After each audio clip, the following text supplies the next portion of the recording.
This is Jordan Tower with JT News. Make sure you smash that like button and smash that hype button. Let's get right into the news. Well, Rick Ross. People are unaware that he's been out since 2002. He looked like a square guy just trying to make it, doing anything. Probably had a little setup at the swap meet back in the day, selling fake gear. You know, who knows what he was doing. He wasn't the biggest boss selling. This is fresh off being a CEO, you know? This is fresh off being a CEO. He probably couldn't cut it in there. Somebody knew somebody. He had a talent for writing. And the whole persona of Rick Ross that you see today, right, is borrowed from a lot of areas. Obviously, Freeway Ricky Ross from LA, the story, the name, right? Then the persona of Rick Ross, the rapper, you're going to get from Slip and Slide, okay? Ted, the founder of Slip and Slide, stand-up guy, right?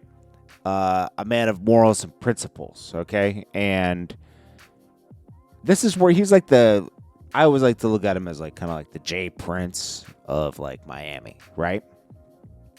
And you know, this is a guy who had, brought Trick Daddy out, Trina, Plasma Sign here, Jagged. He started a lot of people's careers, including Rick Ross, right?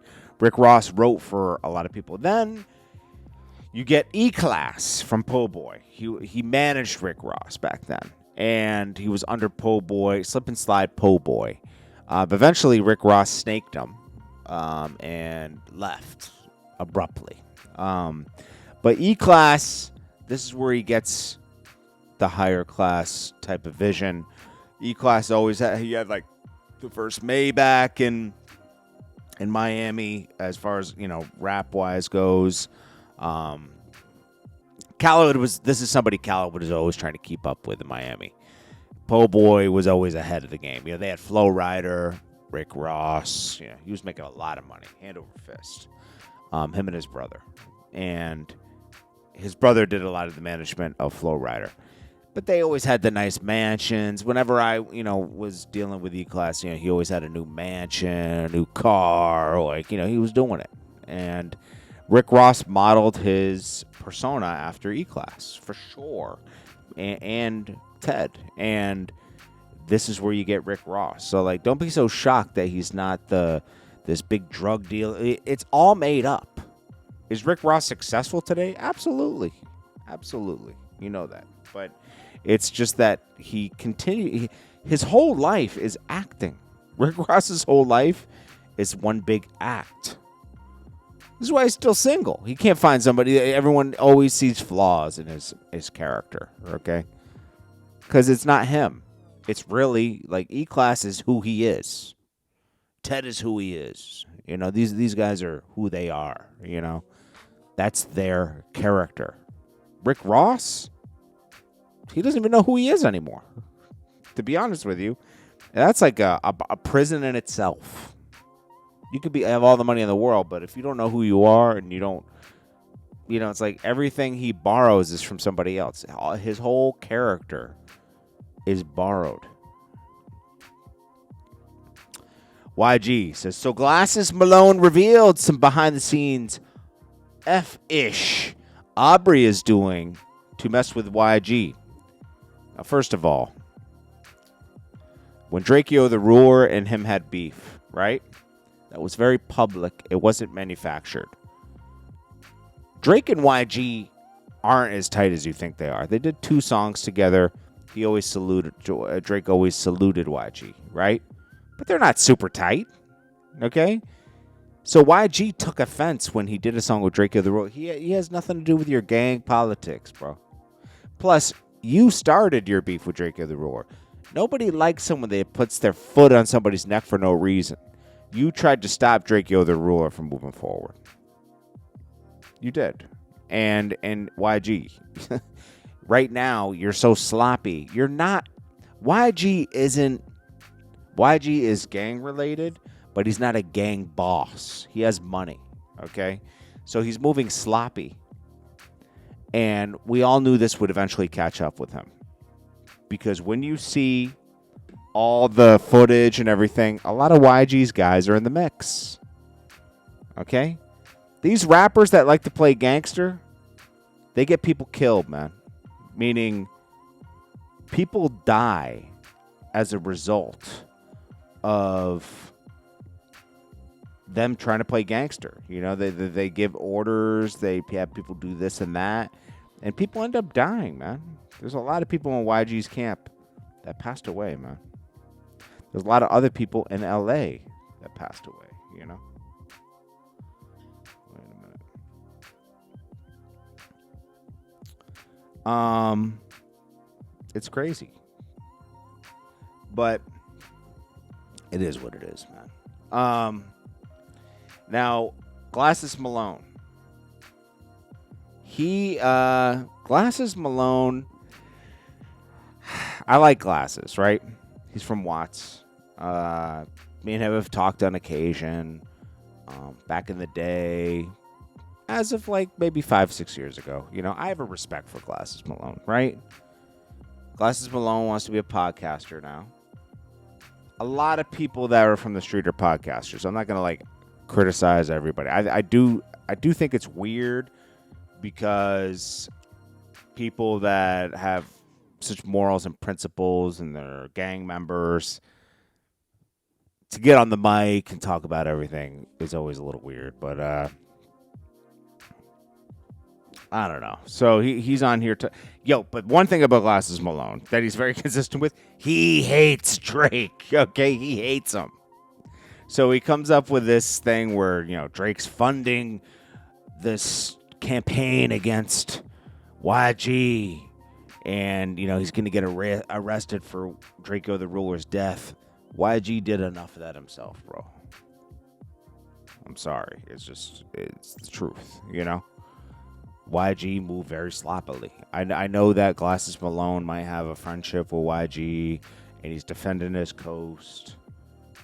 You know, he feels like he has to defend the West Coast. He loved it when Kendrick Lamar was dissing Drake, and, you know, he loved all that.